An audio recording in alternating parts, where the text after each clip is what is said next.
Good morning. चलिए, आज day 3 में हम बात करेंगे स्टैंडर्ड ऑन क्वालिटी कंट्रोल 1 के कुछ प्रोविजंस के बारे में। कल हम लोगों ने जो देखा था, कल तक जो हमने देखा था, जो हमारे टेक अवेज गए थे, वो बहुत क्लियरली गए थे कि क्वालिटी कंट्रोल का ऑब्जेक्टिव क्या है। और उसके बाद कल हमने कुछ टेक अवेज और लिए थे, और उन टेक अवेज में हमने एक जो चीज देखी थी, वो देखी थी लीडरशिप रिस्पॉन्सिबिलिटी।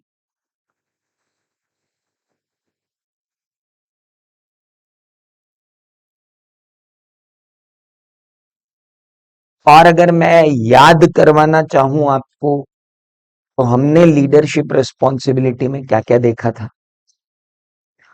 तो हमने कहा था एक बंदा क्वालिटी कंट्रोल लीडर होना चाहिए, उसका उद्देश्य जो है वो कल्चर डेवलप करने का होना चाहिए।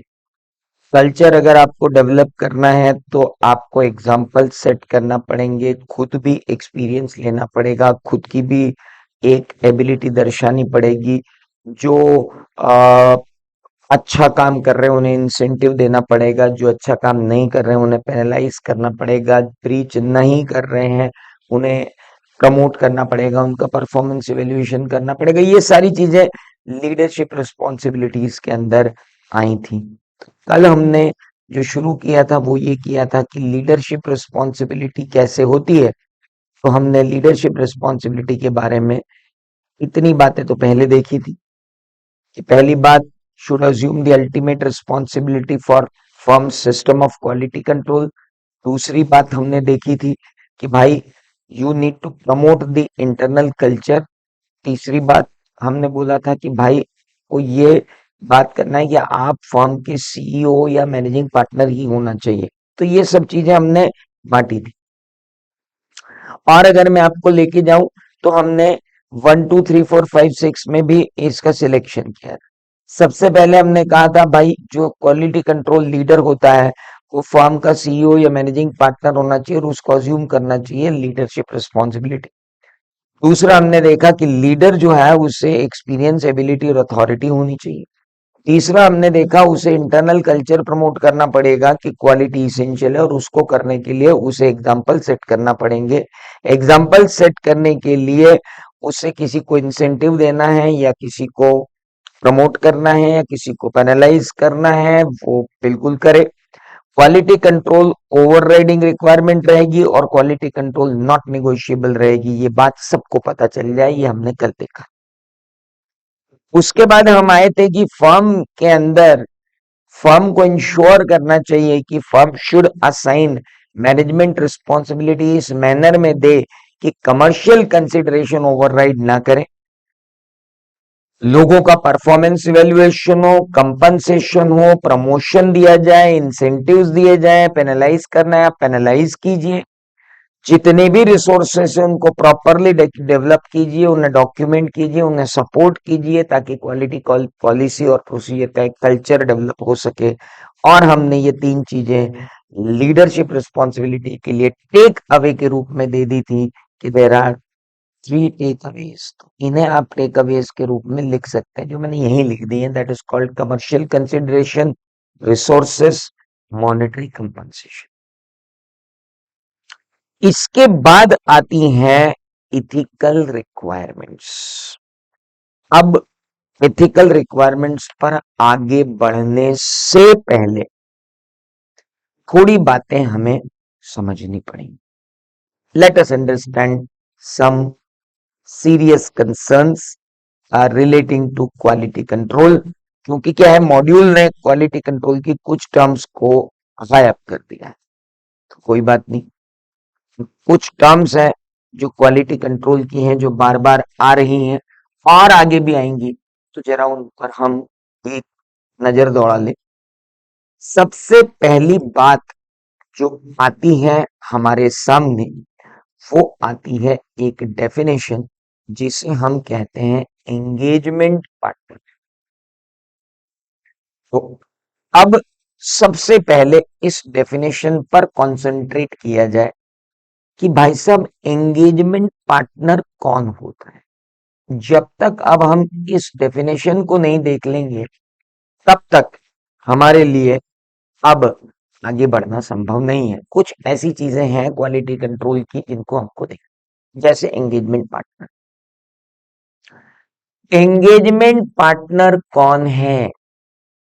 पहली बात, पार्टनर और other person in the firm who is member of ICAI and is in full-time practice and is responsible for the engagement and its performance and for the report that is issued on behalf of the firm and who were required has an appropriate authority from professional, legal or regulatory body। क्या क्या बातें बोल दी। Engagement partner कौन है? तो engagement partner या तो आपका पार्टनर है, और कोई जरूरी नहीं है कि वो आपका पार्टनर, ऐसा भी हो सकता है कि वो आपका पार्टनर नहीं है, अदर पर्सन है फर्म में, जो फर्म के साथ एसोसिएटेड है, जिसका सीए होना जरूरी है, जिसका प्रैक्टिस में होना जरूरी है, और वो भी फुल टाइम प्रैक्टिस में होना जरूरी है, जिसे आपने एक एंगेजमेंट के लिए रिस्पॉन्सिबल ठहरा दिया है, उसके परफॉर्मेंस के लिए रिस्पॉन्सिबल ठहरा दिया है, उसकी रिपोर्ट के लिए रिस्पॉन्सिबल ठहरा दिया गया है। ऐसा कैसे हो सकता है? मान लो मेरे पास एक ऑडिट आया, वो ऑडिट मैं किससे करवा सकता हूं? मेरी फर्म करेगी, मेरा पार्टनर करेगा। क्या मैं बाहर से एक चार्टर्ड अकाउंटेंट हायर करके उसे मैं उस काम पर लगा सकता हूं या नहीं? इट्स वेरी इंपॉर्टेंट कि अगर मैं अपने वर्क को सब कॉन्ट्रैक्ट करना चाहूं, तो क्या मैं एक प्रैक्टिसिंग चार्टर्ड अकाउंटेंट को उस वर्क को अपनी फर्म का एसोसिएट बनाकर सब कॉन्ट्रैक्ट कर सकता हूं? अगर आप चार्टर्ड अकाउंटेंट्स एक्ट 1949 में जाएंगे, कोड ऑफ एथिक्स में जाएंगे, सेकंड शेड्यूल में जाएंगे और सेकंड शेड्यूल के क्लॉज नंबर 2 में जाएंगे, तो आप ये पाएंगे कि वहां बोला गया है कि हम सब कॉन्ट्रैक्टिंग ऑफ वर्क किसे कर सकते।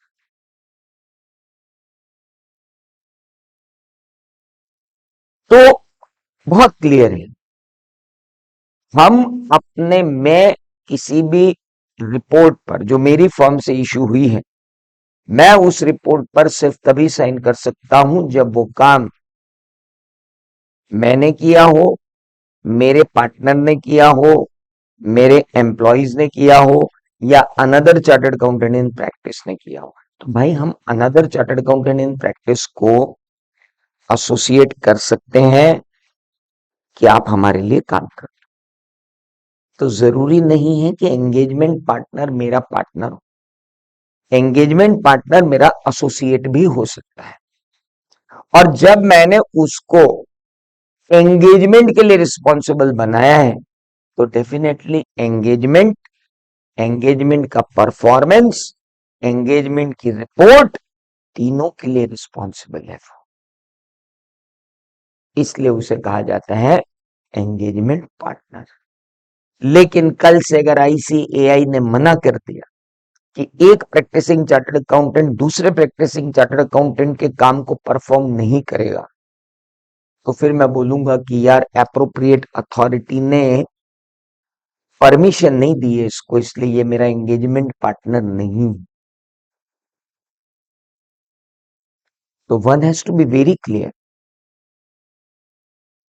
कि एंगेजमेंट पार्टनर कौन होगा। मान लीजिए मेरे पास एक कंपनी के ओपिनियन के लिए कोई काम आया, मैंने एक कंपनी सेक्रेटरी को हायर किया और उसको कहा मेरे बिहाफ पे रिपोर्ट दे दो, तो मुझसे एसोसिएटेड, मेरा institute of chartered accountants of India मुझे अलाउ करता है कि मैं कंपनी सेक्रेटरी से के किए हुए काम के साथ आगे बढ़ सकता हूँ, लेकिन कंपनी सेक्रेटरी इंस्टीट्यूट अलाउ नहीं करता। ऐसे केस में जो बंदा हमारा एंगेजमेंट पार्टनर बन रहा है उसके पास अथॉरिटी भी होनी चाहिए। तो भाई एंगेजमेंट पार्टनर कौन हुआ, बेसिक फंडामेंटल्स का मैंने एक चैप्टर 0 बनाया हुआ है। उस चैप्टर 0 में मैंने एंगेजमेंट पार्टनर की डेफिनेशन दी रखी, आप तक ये नोट्स पहुंच जाएंगे, सारे नोट्स पहुंचेंगे। चैप्टर 0 में ये सब दिया हुआ है। एंगेजमेंट पार्टनर कौन है? एंगेजमेंट पार्टनर एक पार्टनर है या other person in the firm है जो सीए है और फुल टाइम प्रैक्टिस में। अच्छा एक minute, other person in the firm का मतलब क्या? क्या हम ऐसे किसी को सब कॉन्ट्रैक्ट कर सकते हैं? ऐसे नहीं सब कॉन्ट्रैक्ट कर सकते। There must be certain engagement principles on paper. एक एग्रीमेंट होगा, उस एग्रीमेंट के अंदर उसे अथॉरिटी दी जाएगी कि वो अपनी प्रैक्टिस के साथ साथ हमारे लिए भी काम करेगा, वो बात चल रही है। And responsible for engagement, responsible for its performance and responsible for report that to be issued on behalf of the firm. इसे हम कहते हैं engagement partner, that is known as engagement partner। अब और थोड़ा आगे बढ़ते हैं। एंगेजमेंट पार्टनर के बाद एक वर्ड बार बार आता है, engagement team. All persons performing engagement including expert contracted by the firm in connection with that engagement। Engagement team के अंदर एक्सपर्ट भी शामिल होता है जो हमने अपॉइंट किया है फॉर द सेक ऑफ, जो हमने अपॉइंट किया उसको, हमने उसको इसलिए अपॉइंट किया एक्सपर्ट को ताकि वो हमें ऑडिट एविडेंस में हेल्प कर सके। We have appointed him as an expert so that he can help us in what? He can help us in any audit evidences। तो कुल जमा बात निकल कर जो आ रही है वो क्या आ रही है? सीधी सीधी सी बात आ रही भाई साहब कि एंगेजमेंट पार्टनर कौन है। तो हमने कहा एंगेजमेंट पार्टनर एक बंदा है जिसका पार्टनर होना जरूरी नहीं है, पर who may be partner, who may not be partner, जिसका पार्टनर होना जरूरी नहीं है, लेकिन वो उसको हमने रिस्पॉन्सिबल ठहरा दिया है। किस किस चीज के लिए? एंगेजमेंट के लिए रिस्पॉन्सिबल ठहराया, ओके। परफॉर्मेंस के लिए रिस्पॉन्सिबल ठहराया, ओके। रिपोर्ट के लिए रिस्पॉन्सिबल ठहराया, ओके। तो ही बिकम्स अवर एंगेजमेंट पार्टनर। और उस एंगेजमेंट पार्टनर में जितने लोग हमने दे दिए उस एंगेजमेंट को परफॉर्म करने के लिए, articles, assistants, employees and all, वो सारे लोग जिन्हें हमने उससे दे दिया वो सब क्या कहलाएंगे? Engagement. So one has to be very clear about these two, engagement partner and engagement team. अब मैं आपको एक जगह और लेके चल रहा हूं, एक और बहुत इंपॉर्टेंट बात करनी है। एंगेजमेंट क्वालिटी कंट्रोल रिव्यू और एंगेजमेंट क्वालिटी कंट्रोल रिव्यूअर, ये दो वर्ड और हैं जो आपके मॉड्यूल में डिस्कस्ड है। Engagement quality control review and engagement quality control reviewer. तो एंगेजमेंट क्वालिटी कंट्रोल रिव्यू क्या है और एंगेजमेंट क्वालिटी कंट्रोल रिव्यूअर क्या है, जरा अपन देखते हैं।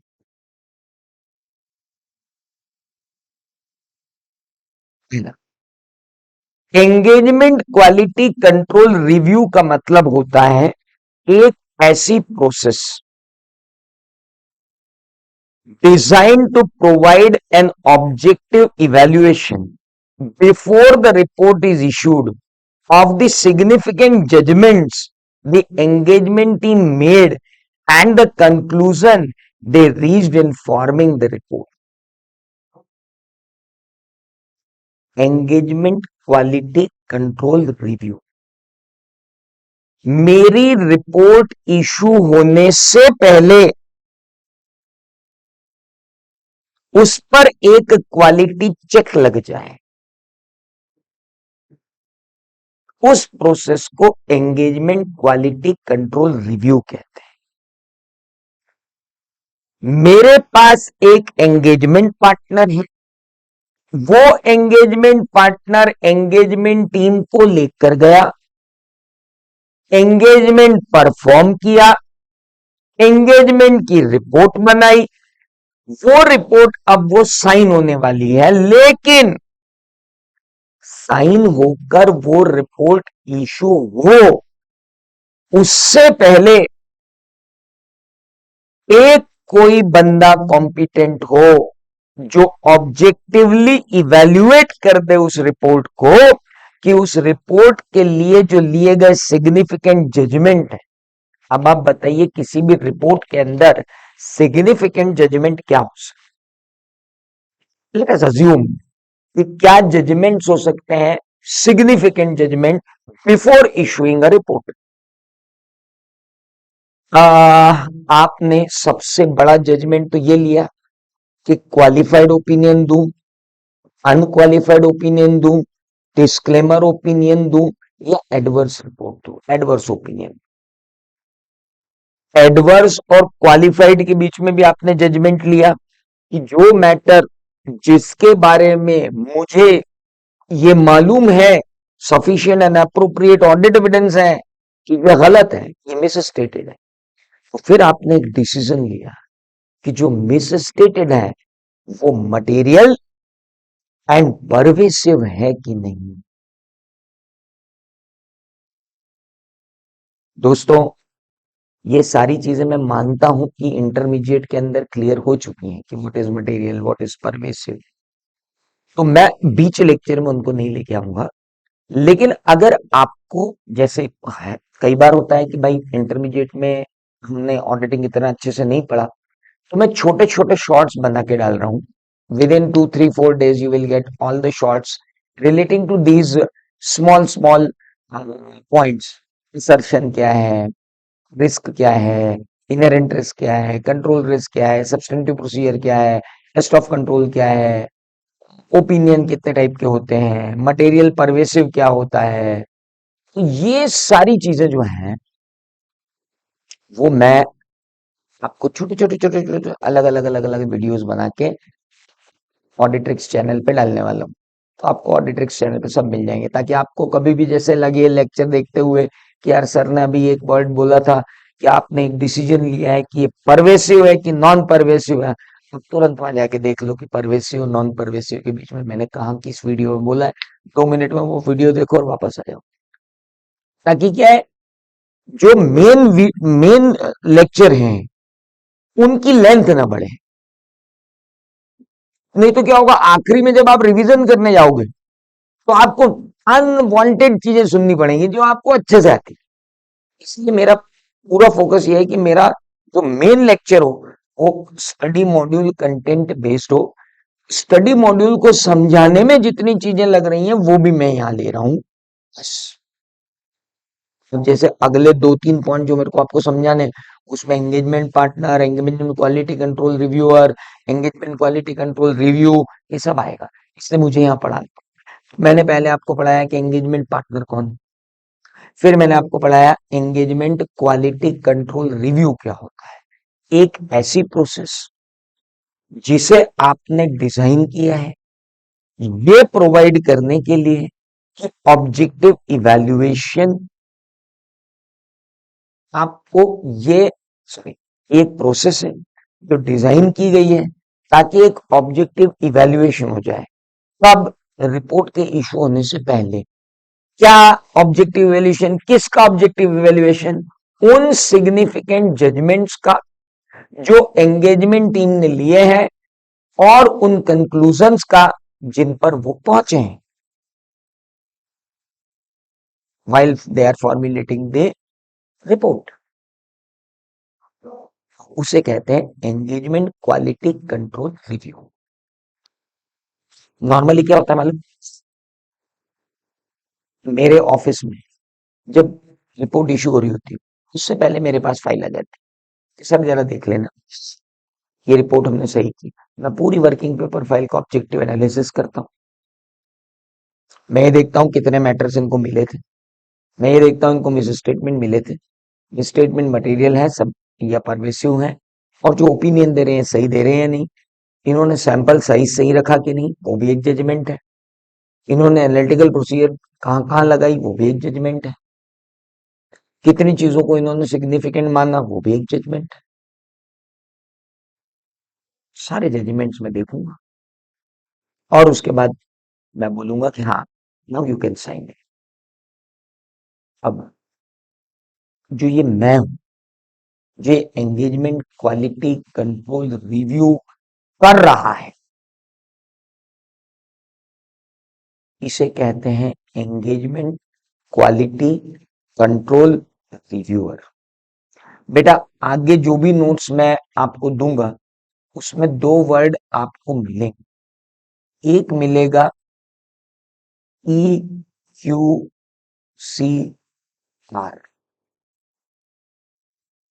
Engagement quality control review, EQCR। आइए अब देखते हैं कि ये EQCR करने वाला बंदा कौन है। एंगेजमेंट क्वालिटी कंट्रोल रिव्यूअर ये कौन होता है? ये एक पार्टनर होता है या अदर पर्सन, लेकिन अदर पर्सन का चार्टर्ड अकाउंटेंट होना जरूरी है क्योंकि नीचे लिखा हुआ 3 such person should B member of the ICI। Engagement quality control reviewer एक पार्टनर भी हो सकता है और other person in the firm भी हो सकता है, लेकिन ध्यान रखना एंगेजमेंट पार्टनर और एंगेजमेंट क्वालिटी रिव्यूअर दोनों के अंदर छोटा सा डिफरेंस। एंगेजमेंट पार्टनर का तो chartered accountant full time practice में होना जरूरी था, चार्टर्ड अकाउंटेंट भी होना जरूरी था, फुल टाइम प्रैक्टिस में भी होना जरूरी था, लेकिन एंगेजमेंट क्वालिटी कंट्रोल रिव्यूअर का पार्टनर होना जरूरी है। अदर पर्सन की जो डेफिनेशन नीचे उन्होंने दे दी वो दे दी such other person should be a member of the institute of chartered accountants of India. तो अब यहां से आप समझ ये डिफरेंस। चलिए और आगे बढ़ते हैं। सूटेबली क्वालिफाइड एक्सटर्नल पर्सन भी हो सकता है। एंगेजमेंट पार्टनर का तो फर्म के अंदर होना जरूरी है, लेकिन एंगेजमेंट क्वालिटी कंट्रोल रिव्यूअर का तो वो तो सूटेबली क्वालिफाइड एक्सटर्नल पर्सन भी हो सकता है या इन लोगों की कोई टीम भी हो सकती है जिसके पास सफिशिएंट एंड अप्रोप्रिएट एक्सपीरियंस है, जिसके पास सफिशिएंट एंड अप्रोप्रिएट अथॉरिटी है कि वो ऑब्जेक्टिवली इवेल्युएट कर देंगे इससे पहले कि वो रिपोर्ट इशू हो कि क्या क्या सिग्निफिकेंट जजमेंट एंगेजमेंट टीम ने लिए हैं और क्या क्या कंक्लूजन पे वो पहुंचे हैं, इनका एक इवेल्युएशन हो जाए। और अगर ऐसी EQCR की कोई टीम बन रही है तो that team should be headed by the member of ICI। नहीं लिखा member of ICI in practice. So what are the takeaways we are taking from here? एक था एंगेजमेंट पार्टनर, दूसरा था एंगेजमेंट क्वालिटी कंट्रोल रिव्यू, तीसरा है engagement quality control reviewer. तो engagement quality control review क्या होगा? It is a process designed to provide an objective evaluation before the report is issued of the significant judgments the engagement team has made and conclusions the engagement team has reached. That is known as engagement quality control review. और इस review को करने वाले को हम क्या कहते हैं? Engagement quality control reviewer. और जो ये रिव्यूअर होता है, ये क्या होता है? ये पार्टनर भी हो सकता है, अदर पर्सन जो चार्टर्ड अकाउंटेंट हो वो भी हो सकता है, सूटेबली क्वालिफाइड एक्सटर्नल पर्सन भी हो सकता है, या टीम इन सब की मिलकर भी हो सकती है। जिनके पास अथॉरिटी हो, जिनके पास एक्सपीरियंस हो कि वो ऑब्जेक्टिवली इवेल्युएट कर लें, यानी EQCR कर दें। तो मेरा ख्याल है कि दोनों चीजें आपको क्लियर हो गई होंगी कि एंगेजमेंट पार्टनर कौन, एंगेजमेंट क्वालिटी कंट्रोल रिव्यू कौन, और एंगेजमेंट क्वालिटी कंट्रोल रिव्यूअर कौन। और अगर अब ये क्लियर है तो अपन अपनी कॉपी के अंदर जरा इन सबको लिख लें। देखिए, कुछ चीजें तो मैं आपको रेडीमेड बना के दे रहा हूं और कुछ चीजें आपको खुद मेरे साथ बनानी है। तो एंगेजमेंट पार्टनर वाला ये डायग्राम तो आपको अवेलेबल है, ये तो आप अपने हिसाब से बना लीजिए अपनी कॉपी में। लेकिन EQCR और एक्सटर्नल क्वालिटी कंट्रोल रिव्यूअर, ये दोनों मैं आपको अभी बनवा रहा हूं so that we can move ahead. तो हमने अब तक क्या क्या देखा वो भी समझे। हम चल रहे हैं SQC1 पर।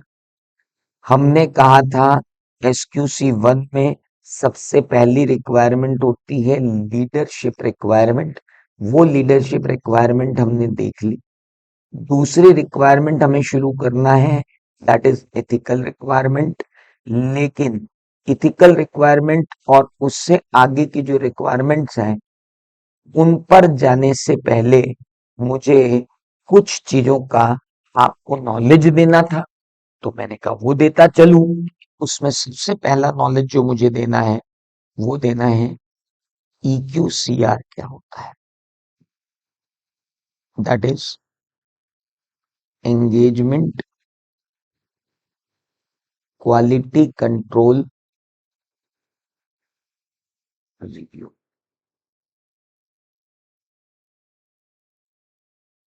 और एंगेजमेंट क्वालिटी कंट्रोल रिव्यू क्या होती है? Sir, engagement quality control review एक process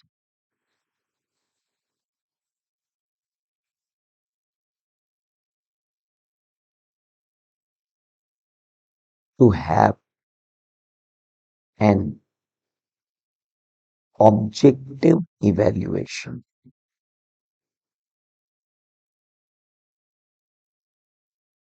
before issuing a report. किसका ऑब्जेक्टिव इवैल्यूएशन है? Of significant judgments taken in audit, in engagement, audit क्यों बोलना, एंड कंक्लूजन ड्रॉन। सिंपल, एक process to have an objective evaluation before issuing a report of significant judgments taken in engagement and conclusion drawn. Engagement quality control review.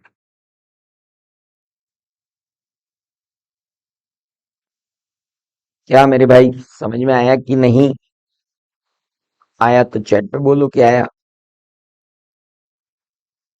और आगे चलते हैं। Live पढ़ने का मजा अलग है। तो लाइव पढ़ने का मजा लिया जाना चाहिए, क्वेश्चंस पूछ के, डाउट्स पूछ के। खैर अब आप लोगों के पास टाइम नहीं होता, इसलिए आप लोग रिकॉर्डेड देखते हो, कोई बात। It is a process to have an objective valuation. अब एक बात और, the person performing this evaluation is known as external sorry engagement quality control review.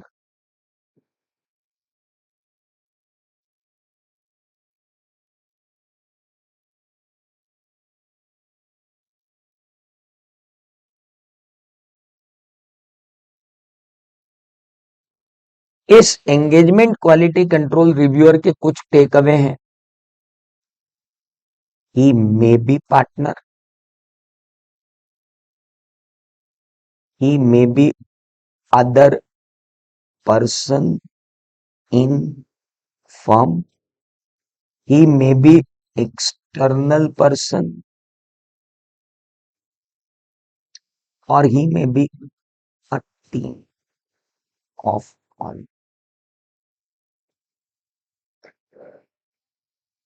Other person in firm but a chartered accountant. ये नहीं बोल रहे कि chartered accountant full time in practice, but a chartered.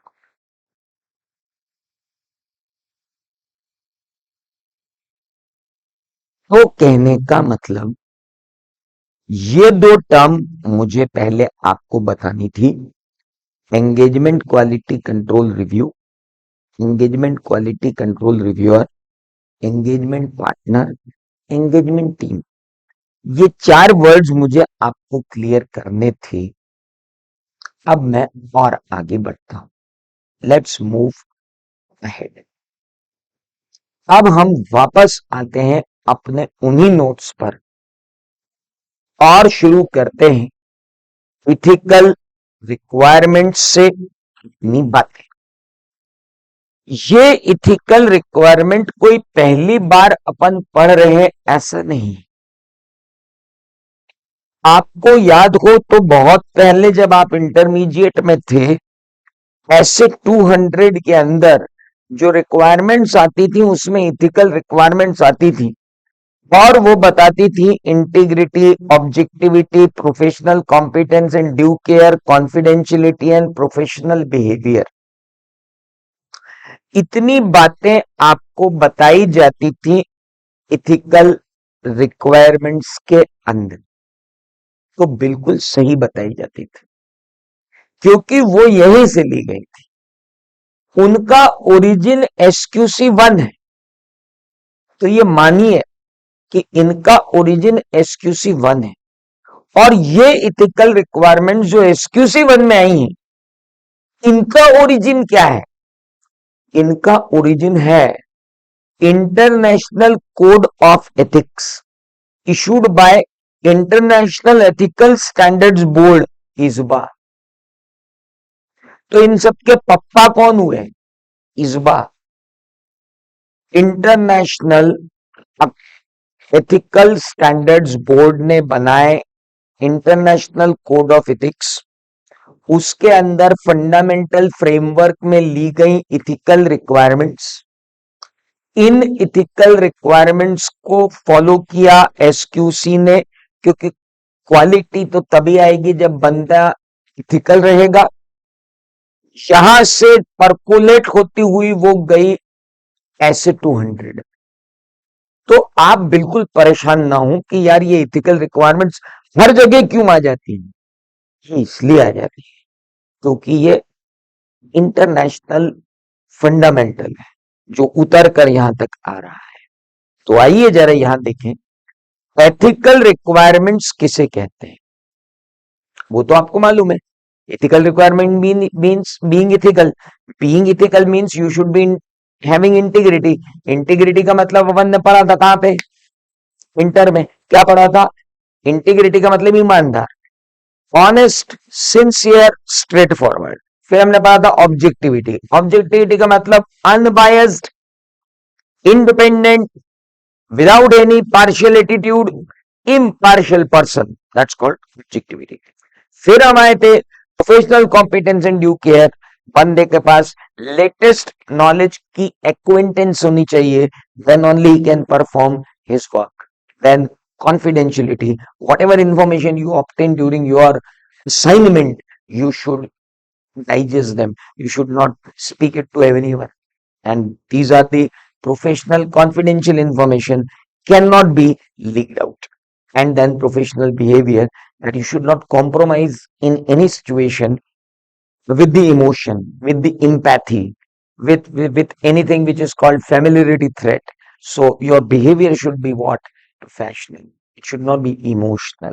तो ये सारी बातें तो हमने कहाँ की हुई है 200 में, वो यहाँ नहीं पढ़ना है। बहुत बड़ी गलती होती है, हम जब ये पढ़ाने जाते हैं तो कई बार मैंने देखा है एसक्यूसी पढ़ाते पढ़ाते आदमी ऐसे 200 में घुस गया। भाई साहब वो उसने पढ़ लिया इंटरमीडिएट में, ना वो पूछना है यहाँ पे, आप मत पढ़ाओ उसको दूसरी बार। अरे सर उसने वहां नहीं पढ़ा होगा, अच्छा वहां नहीं पढ़ के यहाँ आ गया तो यहाँ नहीं पढ़ के और आगे चला जाएगा, काय परेशान हो रहे। सो लेट्स मूव, हम क्वालिटी कंट्रोल पे हैं। तो इथिकल रिक्वायरमेंट्स में क्वालिटी कंट्रोल क्या, वेरी सिंपल। एथिकल रिक्वायरमेंट्स कहती हैं firm should establish the policies and procedure designed to provide it with reasonable assurance that firm and its personnel। भाई साहब कुछ याद आ रहा है ये लैंग्वेज, भाई साहब ये लैंग्वेज याद आ रही है।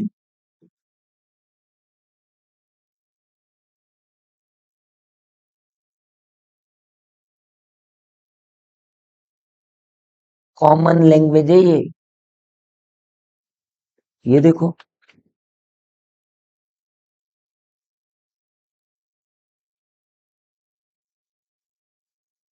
क्वालिटी कंट्रोल पे जब हम आए थे, भाई साहब ये तो अपना ऑब्जेक्टिव है।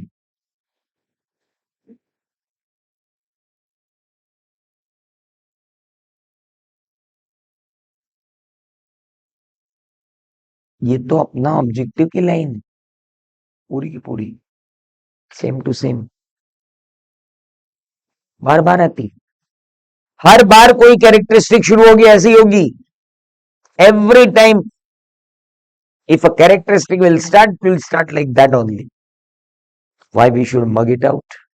रटने की क्या जरूरत है, सीधे से लिख देंगे। Firm should establish policies and procedure designed to provide reasonable assurance that the firm and its personnel, अब जो एलिमेंट होगा वो एलिमेंट ले लेंगे, comply with ethical requirements of code of ethics issued by, चूंकि हम लोकली बैठे हैं तो हम ये तो नहीं लिख सकते इशूड बाय इसबा, इशूड बाय इसी। तो वेरी सिंपल, क्वालिटी कंट्रोल की दूसरी कैरेक्टरिस्टिक आपको कहती हुई नजर आती है कि भाई साहब फर्म को एस्टेब्लिश करना चाहिए पॉलिसी और प्रोसीजर जो डिजाइन और प्रोवाइड करे रीजनेबल एश्योरेंस कि फर्म और फर्म के पर्सनल कंप्लाई करेंगे ethical requirements of code of ethics के साथ जो इशू की गई हैं आईसीएआई ने।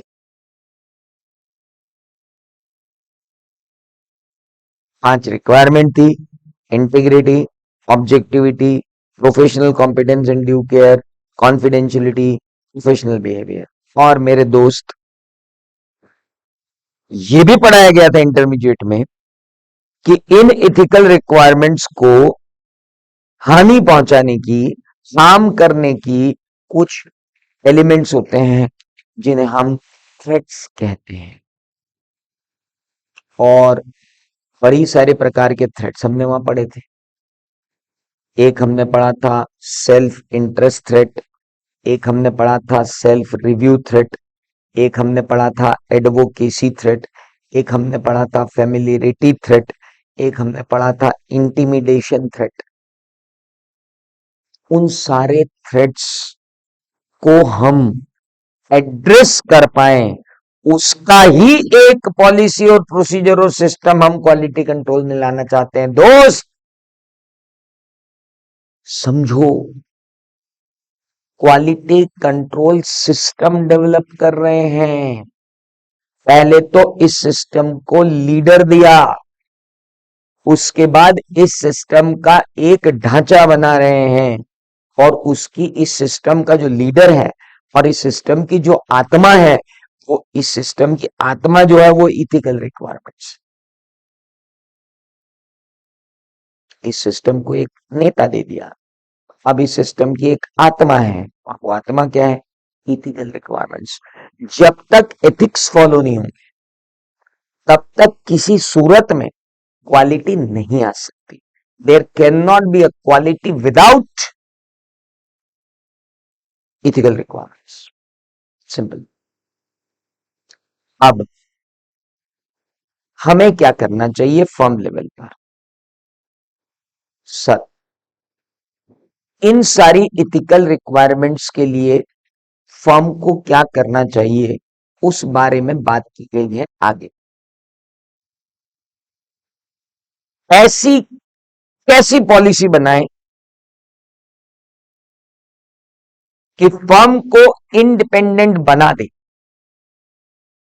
ऐसी कैसी पॉलिसी बनाएं कि फर्म को इंडिपेंडेंट बना दे? तो सर सिंपल है। सबसे पहले तो आप सारी पॉलिसीज बनाओ, और उन पॉलिसियों में जब इंडिपेंडेंस की आप पॉलिसी बना रहे हो ना, उससे पहले आपको एक चीज और करनी। पहले तो अपने जितने लोग हैं उनको कम्युनिकेट करो कि भाई इंडिपेंडेंस रिक्वायरमेंट क्या क्या है।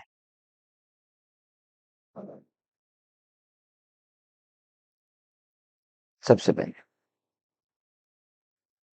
Policies and procedure regarding independence should enable the firm to, आपकी जो क्वालिटी पॉलिसीज आप बना रहे हो रिलेटिंग टू इंडिपेंडेंस, वो फर्म को इस लायक बनाना चाहिए कि फर्म हमेशा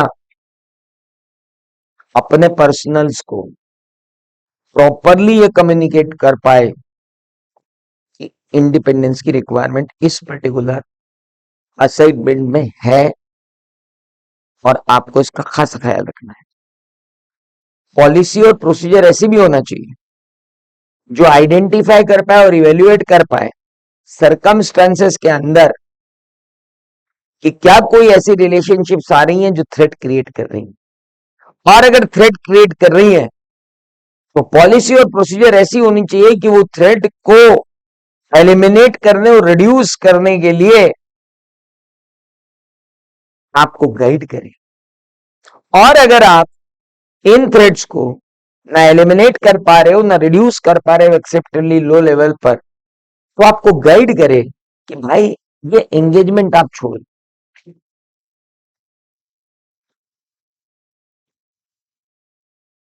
अब आप देखिए हमारे ऑफिस की क्वालिटी पॉलिसी, मैं आपको एग्जांपल देता हूं। 4 5 दिन पहले एक टैक्स ऑडिट आया, बड़े आखिरी आखिरी मोमेंट पे वो टैक्स ऑडिट आया। छोटा सा ट्रेडर, वो ट्रेडर आया और कहा कि साहब ये टैक्स ऑडिट करना है। अब टैक्स ऑडिट का असाइनमेंट एक्सेप्ट करने से पहले हमने पूछा कि भाई इतनी लेट क्यों?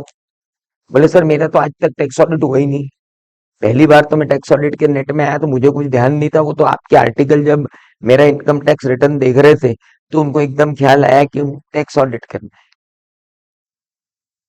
तो मैंने कहा जब जीएसटी का काम आपके यहाँ हो रहा है तो टैक्स ऑडिट का काम भी आप ही क्या कर देते?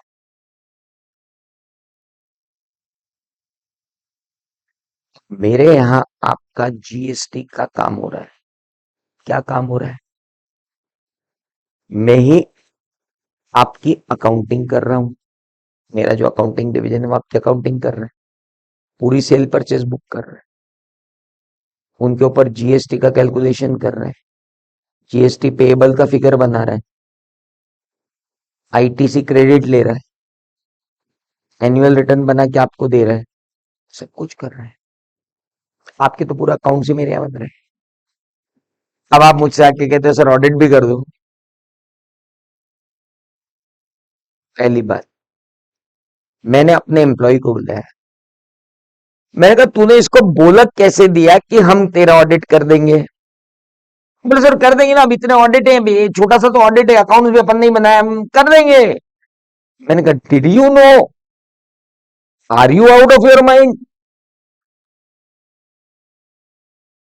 जिसकी बुक कीपिंग तुम कर रहे हो, जिसकी अकाउंटिंग तुम कर रहे हो, जिसका पूरा टैक्सेशन तुम संभाल रहे हो, उसी का तुम ऑडिट करने की बात कर रहे हो। मैंने कहा तो करते हो यार, सेल्फ रिव्यू थ्रेट है यार तो बहुत बड़ा वाला। हाँ सर एक काम करते हैं, अपन एक दूसरे एंगेजमेंट टीम को लगा देते हैं जो ये काम करेगी। अकाउंट्स डिवीजन के लोगों को नहीं लगाएंगे, दूसरे डिवीजन के लोगों को लगा देते हैं। मैंने कहा भाई साहब, क्या आप मेरी इस फॉर्म में, जिसमें डिविजन्स तो बने हुए हैं कि ऑडिट डिवीजन है, टैक्स डिवीजन है, जीएसटी डिवीजन है, मैंने कहा क्या कभी भी हम ये प्रूव कर पाएंगे किसी भी फोरम पे जाकर के कि हमारे एक डिवीजन ने अकाउंटिंग की थी पर हमारे दूसरे डिवीजन ने ऑडिट किया है, इसलिए सेल्फ रिव्यू थ्रेट नहीं है? क्या इंडिपेंडेंस इन माइंड होना जरूरी है कि इंडिपेंडेंस इन अपीयरेंस भी होना चाहिए? इंटरमीडिएट में आपने पढ़ा independence of mind and independence of appearance. तो मैंने कहा दोस्त, ये एंगेजमेंट अपन नहीं लेंगे, क्योंकि हम इस थ्रेट को एलिमिनेट नहीं कर सकते हैं, हम इस थ्रेट को रिड्यूस भी नहीं कर सकते। हम ये डिनाई कर ही नहीं सकते कि हमारी फर्म ने इसकी अकाउंटिंग नहीं की है, जबकि दिन भर बिल रेज हुए, हर हर महीने बिल रेज हुए। फिर हमने वो काम नहीं लिया और हमने उनको कहा कि दूसरे चार्टर्ड अकाउंटेंट है, आप उनसे करवा दीजिए। क्यों?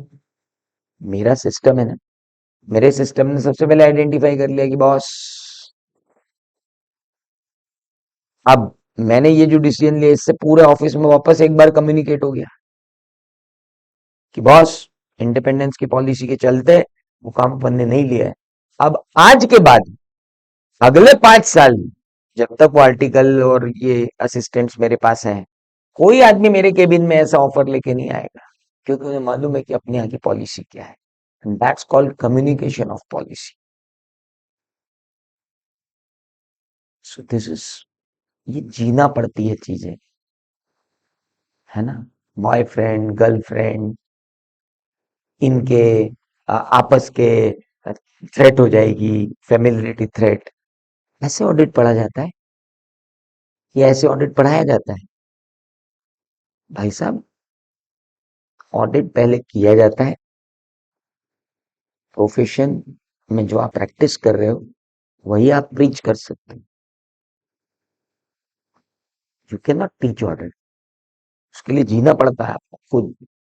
मैंने आपको एग्जांपल दिया है, अब आपको यहाँ देखने की जरूरत थोड़ी है कि बबलू पिंकी के पास गया, वो उसने देखा कि उस फॉर्म में तो जिस जो क्लाइंट है वो तो उसकी गर्लफ्रेंड की फॉर्म है, अब उसका वो ऑडिट करने जाएगा तो बोले सर यहाँ पे एक फैमिलिटी। क्या बकवास है यार ये, इसको ऑडिट कहते हैं ओबीसीए फाइनल का? पागल हो गए हो क्या?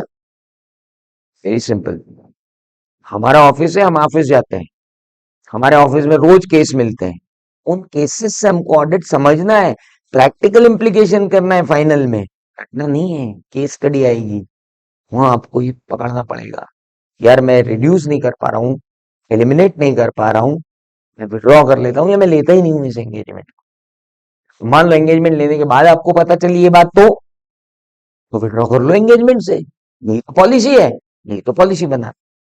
Very simple. All breaches, if any, shall be promptly reported. मान लो 3 दिन बाद आर्टिकल मेरे को आके बोलता सर गलती हो गई, और क्या हो गया? और जिसके अपन बुक कीपिंग और अकाउंटिंग कर रहे थे सर उसी का ऑडिट ले लिया है। क्या करना है? विड्रॉ कर लो एंगेजमेंट से, अप्रोप्रिएट एक्शन तुरंत। सर अगली बात, हमारी फर्म की क्वालिटी पॉलिसी, 1 अप्रैल के दिन सारे पार्टनर्स, सारे पेड एम्प्लॉइज, सारे आर्टिकल्स एक डिक्लेरेशन देते हैं कि इस वक्त जितने भी क्लाइंट हमारी फर्म सर्व कर रही है जिनमें इंडिपेंडेंस की जरूरत है, उनमें से हमें किसी का कोई इंटरेस्ट नहीं है। उन्हें एक लिस्ट दे दी जाती है क्लाइंट्स की, डिक्लेयर करो कि तुम्हारा इसमें कोई इंटरेस्ट नहीं है। माना पिछले साल तक नहीं था, क्या मालूम इस साल डेवलप हो गया हो। Declare it. Annual confirmation from all persons required to confirm the independence, it's very important. अच्छा, ये सब करने के बाद भी एक ऐसी थ्रेट है जो थोड़ी प्रॉब्लमेटिक है, दैट्स कॉल्ड फैमिलियरिटी थ्रेट। हंसी आती है मुझको, फैमिलियरिटी थ्रेट के एग्जाम्पल गर्लफ्रेंड और बॉयफ्रेंड से दिए जाते हैं। पागल है क्या? अरे भाई, सीधी सी बात करते हैं, एक क्लाइंट है हमारा, वो एक ट्रस्ट है। तो नॉर्मली क्या होता है कि ट्रस्ट के ट्रस्टीज, ट्रस्ट का ऑडिट हमारे ऑफिस में क्या महत्व रखता है? अरे ठीक है, कोई भी कर देगा। जब हम रिव्यू करने बैठते हैं कई बार, तो कौन से ऑडिट किसने किए, कौन से ऑडिट किसने किए, तो हमने ये पाया कि हमारे एक जो सीनियर अकाउंटेंट है, वो सीनियर है, उनके पास ऐसे ही काम है, स्कूल के ऑडिट, ट्रस्ट के ऑडिट, सोसाइटी के ऑडिट, है ना। तो नॉर्मली कई फर्मों में देखा मैंने कि एक पार्टनर जो होता है वो काफी सीनियर होता है, जिसको ज्यादा कोई दिक्कत नहीं होती है, वो इन्हीं कामों में लगा है। तो भैया वो सोसाइटी के, ट्रस्ट के, वस्ट के सबके ऑडिट करते रहते हैं। अब एक बार पीयर रिव्यू की प्रोसेस चल रही थी, मेरे पास ओपिनियन लेने के लिए एक चार्टर्ड अकाउंटेंट आए।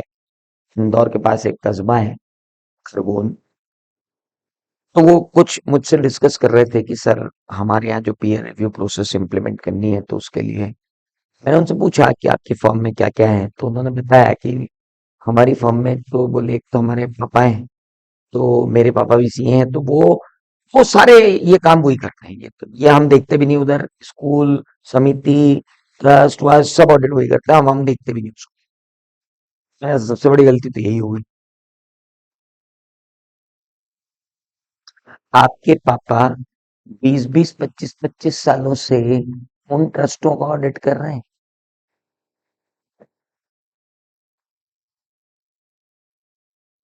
Same engagement. और वो ट्रस्ट छोटे मोटे नहीं है, पब्लिक ट्रस्ट हैं, पूरे कस्बे के लोगों का पैसा उनमें लगा हुआ है। और 25 साल से आपके पापा क्या कर रहे हैं? उनका ऑडिट कर रहे हैं। ये तो अच्छा हुआ आप पीयर रिव्यू करवाने के लिए कि कंसल्टेंसी लेने इसलिए आए क्योंकि आपका पीयर रिव्यू हो रहा है। तो अब मैं आपको बोल रहा हूं, तत्काल प्रभाव से इन ऑडिट्स को दूसरे एंगेजमेंट पार्टनर को ट्रांसफर करो। बहुत clear.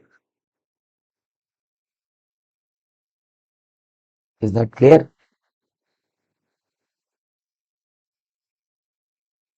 This is known as what? Special emphasis on familiarity threat. ये एग्जांपल आपके दिमाग में फिट बैठेगा और आपकी केस स्टडी में भी हेल्प करेगा। गर्लफ्रेंड बॉयफ्रेंड आपकी केस स्टडी में हेल्प करने वाले नहीं है वहां जाके, नो कोई बबलू, नो कोई पिंकी, नो कोई Pappu. They are not going to digest you. 2 years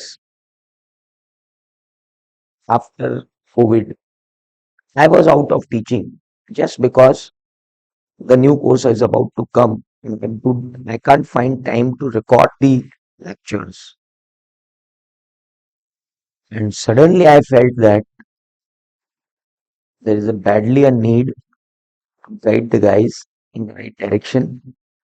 That's why I'm back with this. Kindly look how we should understand the audit. We should not understand the audit by external means. We should understand the audit with our own office, where we are working tirelessly and day in, day out. Should learn from office.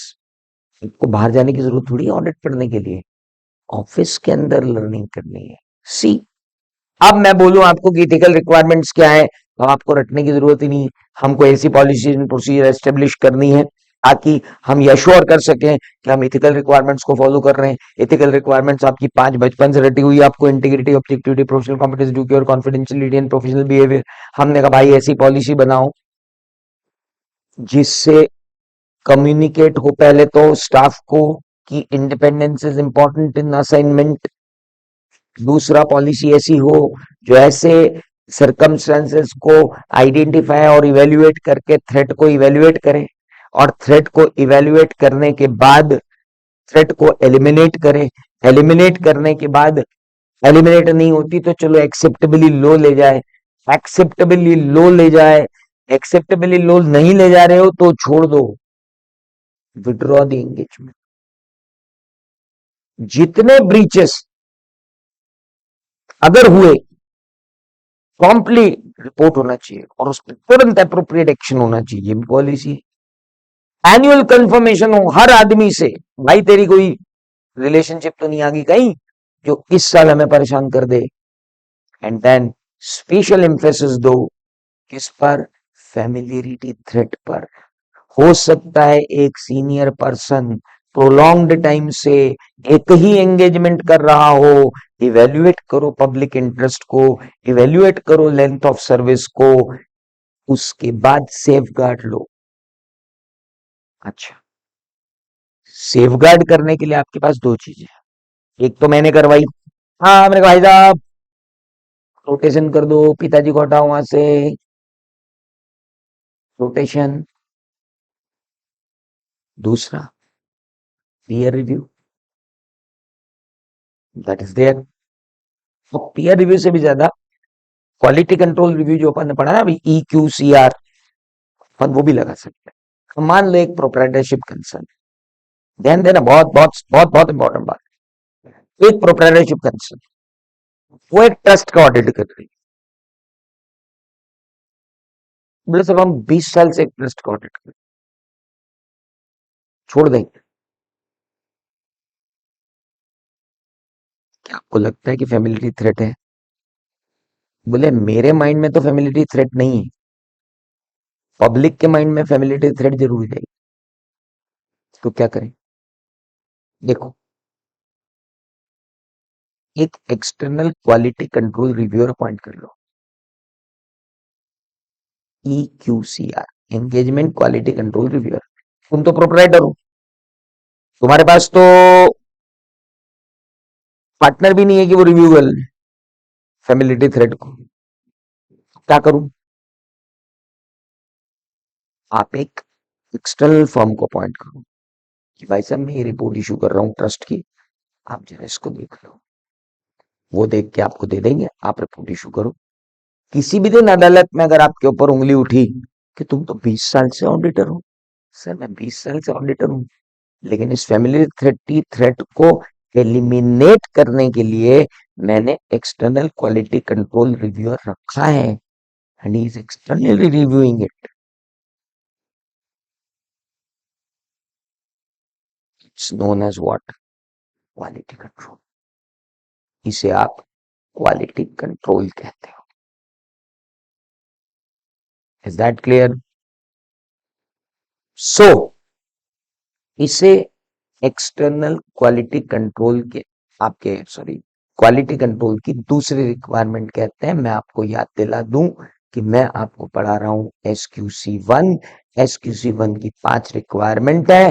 पहली requirement है leadership responsibility, दूसरी requirement ethical requirement. मैंने पहली requirement complete की, दूसरी requirement complete की। अब मैं आऊंगा तीसरी रिक्वायरमेंट पर और वो होगी एक्सेप्टेंस एंड कंटिन्यूएंस। लेकिन वो रिक्वायरमेंट की बात करेंगे हम कल। 3-3 घंटे ऑडिट नहीं पढ़ा जा सकता और 3 घंटे अमिताभ बच्चन अकेला किसी मूवी में नहीं दिख सकता। 3 घंटे अकेला शाहरुख खान किसी मूवी में नहीं दिख सकता। तो ये तो असीम त्रिवेदी है। 3 घंटे आपको ऑडिट कैसे पढ़ा सकता है? मुझे तो डाइजेस्ट ही नहीं होती है ये बात कि कोई 3 घंटे तक वीडियो देखेगा, वो भी ऑडिट का। तो इससे पहले कि आप घड़ी देखना शुरू करें और इससे पहले कि आपका दिमाग कहीं और जाए, मैं आपसे इजाजत लेता हूं। जल्दी क्या है, मिलूंगा ना कल वापस। All the best.